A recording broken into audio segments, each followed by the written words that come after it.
एक छोटी सी लड़की अपनी माँ के साथ एक बड़े शहर में रहती थी। उसकी माँ उससे बहुत प्यार करती थी और उसका ध्यान रखती थी, लेकिन उनके पास कुछ भी नहीं था जो उन्हें सुखी जीवन जीने का एहसास दे सकता था। वह अपनी लड़की के लिए एक अच्छे भविष्य की कामना करती थी, लेकिन उसे अपनी स्थिति से बाहर निकलने के लिए कुछ नहीं कर सकती थी। एक दिन उस लड़की ने अपनी माँ से कहा, माँ, मैं कैसे भी एक अच्छे भविष्य के लिए अपनी मदद कर सकती हूँ क्या? आप मुझे बता सकती हैं कि मैं क्या कर सकती हूँ? उसकी माँ ने सोचा और उसे बताया कि उसे अपनी शिक्षा पर ध्यान केंद्रित करना चाहिए। उसकी माँ ने उसे बताया कि वह नाकामयाबी थी इसलिए कि उसे अपने लक्ष्यों के बारे में सोचना नहीं आता था। लड़की ने अपनी माँ की सलाह मानी और अपने पढ़ाई में लग गई। उसने कई सारे परीक्षाओं में सफलता हासिल की और उसे एक अच्छी सरकारी नौकरी मिल गई। उस लड़की को उस नौकरी से बहुत खुशी हुई।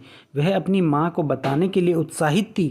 उसने अपनी माँ को उस नौकरी की सैलरी के बारे में बताया और अपने दोस्तों के साथ अपनी सफलता के बारे में बहुत बातें की।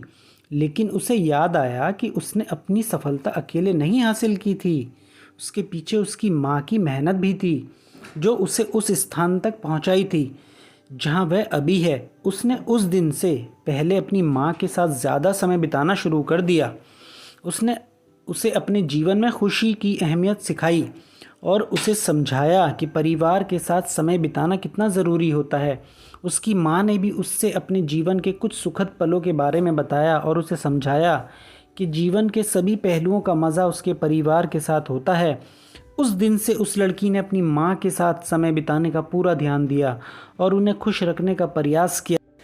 इस कहानी से हमें यह सीख मिलती है, हमारे परिवार और दोस्त हमारे जीवन में बहुत महत्वपूर्ण होते हैं। हमें अपने अपने परिवार के साथ समय बिताना चाहिए और उन्हें खुश रखने का प्रयास करना चाहिए।